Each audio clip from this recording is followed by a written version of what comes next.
Hello সবাইকে, সকল মাকে মা দিবসের ভালোবাসা ও শুভেচ্ছা।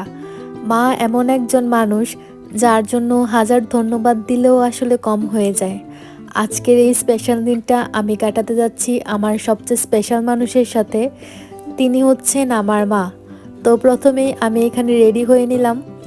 আর আজকে আমার সাথে আমার বাবার বাড়িতে আমার সাথে যাচ্ছে আমার হাজব্যান্ড। আমরা দুজনেই একটু হালকা রেডি হয়ে নিলাম আর বের হয়ে গেলাম মাকে সারপ্রাইজ দিতে। তো আমরা দুজনে এখানে রিক্সা করে চলে যাচ্ছিলাম আর রিক্সায় আমি ছোট ছোট ক্লিপ নিচ্ছিলাম। যেহেতু আমরা বিকালের দিকে বের হয়েছিলাম, তো তখন একটু রোদ ছিল আর রোদের আলো চোখে পড়ছিল, ভালোই লাগছিল আসলে। আর এখানে আমরা নরসিংদীর বাঁধের উপর যে রাস্তাটা আছে এই রাস্তাটা দিয়ে যাচ্ছিলাম। যেহেতু বাজারের ভিতরে অনেকটাই ভিড় থাকে, তো ওই দিকটাতে আসলে যাওয়াটা বোকামি। তো আমরা আসলে এই দিকটা দিয়ে খুব সহজেই চলে যাচ্ছিলাম। আর এখানে একটা কৃষ্ণচূড়া গাছেরও দেখা পেয়ে গেলাম। এবছর আসলে আমি কৃষ্ণচূড়া গাছের সাথে ছবি তুলিনি, যেহেতু প্রতি বছরই তোলা হয়। তো এবছর আসলে এখনও যাওয়া হয়নি। তো সেটাই আমি আমার হাজব্যান্ডকে বলছিলাম যাতে আমাকে সে নিয়ে যায়, কারণ আগের বছর আমাদের বিয়ের পর আমরা দুজনে আসলে কৃষ্ণচূড়া গাছের এখানে ঘুরতে গিয়েছিলাম। আর এখানে আমি একটা কেক অর্ডার দিয়ে রেখেছিলাম, সেটাই রিসিভ করলাম। এটা কিন্তু একটা কেক শপ যেখানে আসলে রেডিমেড কেক পাওয়া যায়। তো আমারটা যেহেতু কাস্টমাইজ করা ছিল, তো আমারটা আমি রিসিভ করে নিলাম। আর এখন কেক নিয়ে আমি রওনা দিয়ে দিলাম আমার বাবার বাড়ির উদ্দেশ্যে। আর কেকের শপটা কিন্তু আমাদের বাসার যাওয়ার পথেই পড়ে, তো আমি এখান থেকেই আসলে রিসিভ করলাম। আর আজকের এই দিনটা কিন্তু আমার কাছে অনেক বেশি স্পেশাল ছিল। মা দিবস যেহেতু মে মাসের দ্বিতীয় রবিবার হয়, আর রবিবার যেহেতু আমার ক্লাস রয়েছে আর আমার হাজব্যান্ডেরও অফিস রয়েছে, তো আমরা দুজনেই তখন আসলে নরসিংদীতে থাকা পসিবল না। তো আজকে শুক্রবারেই আমরা বিকাল বিকাল চলে গিয়েছিলাম আমার মায়ের বাড়িতে। সত্যি বলতে মায়েরা খুব ছোট্ট ছোট্ট জিনিসেই অনেক বেশি খুশি হয়ে যায়। তাদের জন্য দামি কোনো উপহার লাগে না, শুধু একটু সময় আর ভালোবাসাই যথেষ্ট। আর আমরা যখনই মায়ের বাড়িতে যাই, মা আমাদেরকে প্রথমেই আমাদের এঙ্গেজমেন্টের ছবিগুলো দেখায়, যেগুলো আমাদের ফটোগ্রাফার রিসেন্টলি দিয়ে গিয়েছিল। যেহেতু আমি এইবার অনেক দিন পর আসলে আমার বাবার বাড়িতে গিয়েছিলাম, তাই ছবিগুলো আমি দেখি নাই। আজকে ছবিগুলো মায়ের সাথে বসে দেখলাম, আর সত্যিই আবেগঘন একটা মুহূর্ত ছিল। আর এখানে আমি আমার অধিবাসের ছবিগুলো দেখছিলাম। এই ছবিগুলো প্রায় ভোর 4টার সময় তোলা হয়েছিল। তো আসলে আমার কাছে ভালোই লাগছিল দেখতে। আর এই ছবিতে যাকে দেখতে পাচ্ছেন উনি হচ্ছে আমার দিদি। এই দিদি কিন্তু আসলে আমার ঠাকুমা হয়, যেহেতু ছোটবেলা থেকেই আমি ওনাকে দিদি বলি। তো এখনও আসলে ওই অভ্যাসটাই রয়ে গিয়েছে। আর এখানে আমি আমার বাবার একটা ছবি দেখছিলাম। এই ছবিটাতে বাবাকে আসলে খুবই ক্লান্ত লাগছিল, যেহেতু বাবা দেশে আসার পর আমার এঙ্গেজমেন্ট, হলুদ আর বিয়ের পর পর অনুষ্ঠান ছিল। তো বাবা রেস্ট নেওয়ার একদমই টাইম পায়নি। আর বিয়েতেও যেহেতু অনেক খাটাখাটনি হয়েছে, তো বাবা বিদ্রি অনুষ্ঠানে খুবই ক্লান্ত ছিল। আর এখানে আমরা চা আর বিস্কিট খাচ্ছিলাম, আর এরপরেই চলছিল আমাদের কেক কাটার তোড়জোড়। এখানে কেক কাটার জন্য আমি মাকে একটা শাড়ি পরতে বলি, আর মা রেডি হয়ে চলে গিয়েছিল মার রুমে। আর এদিকে আমি কেকটাও আনপ্যাক করে নিলাম। কেকটা কিন্তু খুবই সুন্দর ছিল। আর এদিকে আমি আমাদের তিনজনের একটা ছবি দেখাচ্ছিলাম। যেহেতু আমাদের ভাই আমাদেরকে ছেড়ে এখন পড়াশোনার জন্য অস্ট্রেলিয়াতে অবস্থান করছে, তো সে এখন আমাদের সাথে নেই।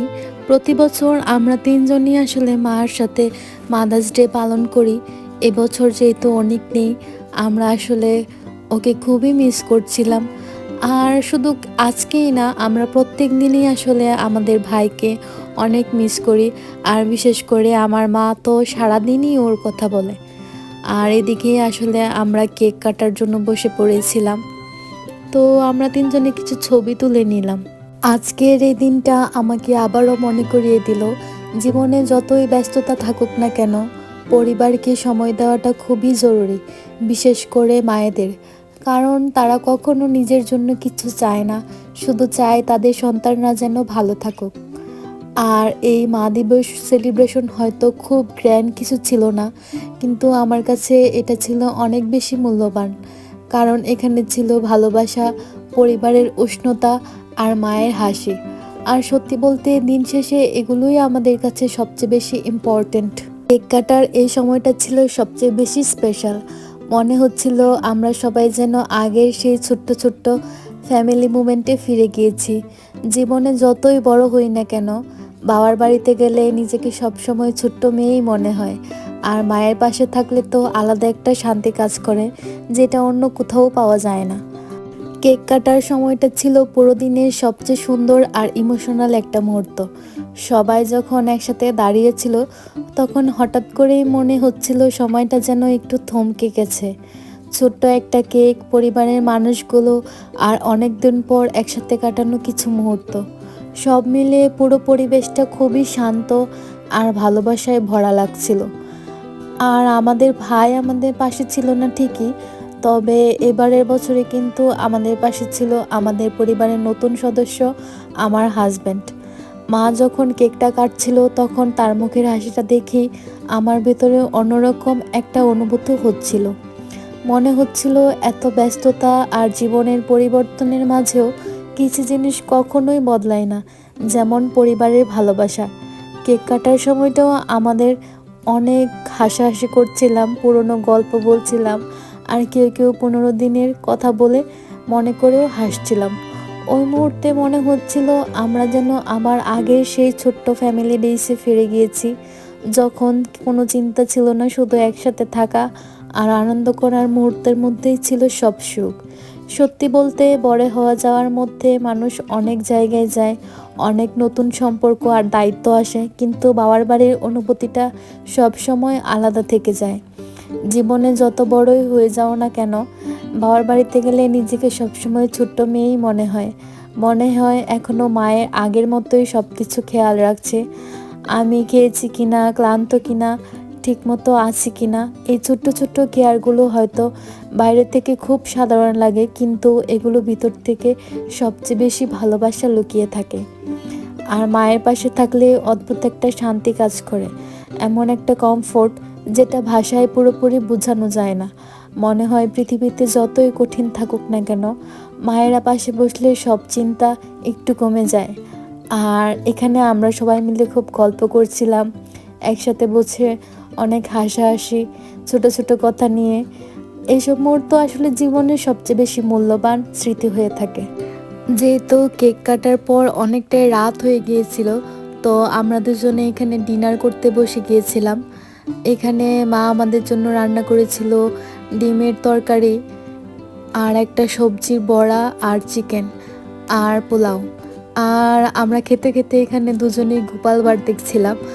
আমরা দুজনেই কিন্তু খাওয়ার সময়টা আসলে গোপাল ভাঁড় দেখেই খাই। দেখতে দেখতে আমরা প্রায় ব্লগের শেষের দিকেই চলে এসেছি। আজকের এই ব্লগটা তোমাদের কেমন লেগেছে সেটা অবশ্যই কমেন্ট করে জানাবে। ভালো লাগলে অবশ্যই লাইক, কমেন্ট, সাবস্ক্রাইব করবে। ধন্যবাদ।